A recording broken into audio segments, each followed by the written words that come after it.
Medium size 2 ఇవి stomach head body వస్తుంది, stomach body వస్తుంది. ఇది బేస్, ఈ హెడ్, ఈ 2 balls లెగ్స్. ఇది హ్యాండ్స్, ట్రంక్, ఇయర్స్. ఇది ఇప్పుడు ఎట్లా చేస్తామంటే మిడిల్ వన్ అంటే బేస్ తీసుకొని బేస్ని ప్రెస్ చేస్తాం.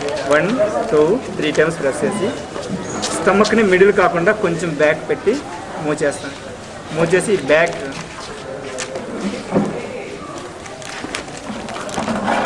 మొత్తాన్ని ఫిల్ చేసేస్తాం బ్యాక్. అప్పుడు బ్రేక్ అవ్వకుండా ఉంటుంది. తర్వాత మనం ఇవి లెగ్స్, ఇవి హ్యాండ్స్ అనుకున్నాం కాబట్టి లెగ్స్ని ఒకసారి చూడండి. 1 2 3 times 1 2 3 ఇట్లా చేయండి. నెక్స్ట్ హ్యాండ్స్ కూడా ఇట్లాగా స్టిక్స్ చేయండి. 1 2 3 times చాలు, స్టిక్స్ అయిపోతాయి. హ్యాండ్స్ని మాత్రం వీ షేప్ పెంచండి, ఇట్లాగా వీలాగా ఇట్లా వీ షేప్ పెంచేయండి. లెగ్స్ని చివరి ఇట్లా 2 fingersతో ప్రెస్ చేసి బ్యాక్ పెంచేయండి లెగ్స్ ఇట్లాగా. ఇది కూడా సేమ్ అంతే. 2 hands 2 legs 2 hands కంప్లీట్ అయినాయి. ఇప్పుడు ఫిక్స్ చేయడం చూడండి. హ్యాండ్స్ లెగ్స్ ఇట్లా ఫిక్స్ చేసి ఇక్కడ ఫోల్డ్ చేసేస్తాం. నెక్స్ట్ సెకండ్ కూడా నెక్స్ట్ హ్యాండ్స్ ఇక్కడ ఫిక్స్ చేసి ప్రెస్ చేసి ఫస్ట్ రైట్ హ్యాండ్ని ఈ ఫింగర్స్ ఇట్లా ప్రెస్ చేయండి. ఇట్లా ప్రెస్ చేసి బెండ్ చేస్తాం. నెక్స్ట్ లెఫ్ట్ హ్యాండ్ని కొంచెం ఇట్లా బ్యాక్ ప్రెస్ చేసుకొని దీంట్లో 1 ball పెడతాం.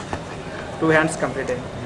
నెక్స్ట్ హెడ్, ఈ హెడ్ని ఇట్లా మూవ్ చేసి కరెక్ట్ చేసుకుంటాం. ఈ బ్యాక్ మొత్తం స్మూత్గా చేస్తాం, ఎందుకంటే మనం చేసిన వాటిలన్నింటినీ గట్టిగా స్టిక్ అయిపోతాయి అన్నమాట. తర్వాత మనకి ఇంకా 3 balls ఉన్నాయి. 3లో 2 balls పక్కన పెట్టి 1 ball తీసుకొని స్టిక్లా చేసి దీన్ని కోన్ షేప్ చేయాలి. ఇట్లా ఈ కోన్ షేప్ తీసుకొని ఇక్కడ ఫిక్స్ చేస్తాం ట్రంక్. ఈ ట్రంక్ని ఫిక్స్ చేసి ఇట్లాగా బెండ్ చేసుకుంటాం సైడ్. నెక్స్ట్ ఇయర్స్ ఇట్లా చేసి దీన్ని ఇట్లా మూవ్ చేస్తే దీంట్లో మిక్స్ అయిపోతుంది. క్లే ఎప్పుడు కూడా మూవ్ చేస్తే మిక్స్ అవుతుంది. తర్వాత 1 2 3 times 1 2 3 times అంటే ఇయర్స్ కంప్లీట్ అవుతుంది. నెక్స్ట్ స్మాల్ బాల్స్ తీసుకొని ఇట్లా స్మాల్ బాల్స్ తీసుకొని నెక్స్ట్ 1 2 3 స్మాల్ బాల్స్ తీసుకొని 1 బాల్ని స్టిక్లా చేయండి. ఇట్లా స్మాల్ స్టిక్లా చేసి ఇక్కడ జంజం వేస్తాం గణపతి. ఆ తర్వాత వీటిని కోన్స్, స్మాల్ కోన్స్ లాగా ఇట్లా స్మాల్ కోన్స్ లాగా చేసుకొని వీటిని దంతాలు పెట్టేస్తాం. ఇది గణపతి. తర్వాత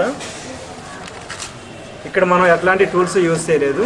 టూల్స్ లేకుండా ఒక పేపర్ తోటి దీని మీద డిజైన్ కూడా చేస్తాం. ఇట్లా పేపర్ని ఇట్లా ఫోల్డ్ చేసుకొని, అందరికీ టూల్స్ అవైలబుల్గా ఉండవు కాబట్టి దీన్ని ఇట్లా మోడల్ చేసుకోవడం జరిగింది. ఇదిగోండి ఇట్లా నామాలు పెట్టుకోవచ్చు. ఇట్లా నామాలు పెట్టి దీంట్లో ఒక స్మాల్ బాల్ పెట్టేస్తాం. ఇంతవరకు కంప్లీట్ అయింది. ఇంకా మోర్ అండ్ మోర్ ఇంకా ఎక్స్ట్రా ఇంకా ఎక్కువగా చేసుకొని రావచ్చు. గణపతిని రకరకాలుగా చేసుకొని రావచ్చు. బేసిక్గా మనం పూజ చేసే గణపతి మాత్రం ఇలా ఉంటాడు మనకి, కాబట్టి మనం ఇట్లా చేయడం జరుగుతుంది. ఫస్ట్ ఇదిగోండి 1 big 1 medium 3 small తీసుకున్నాం.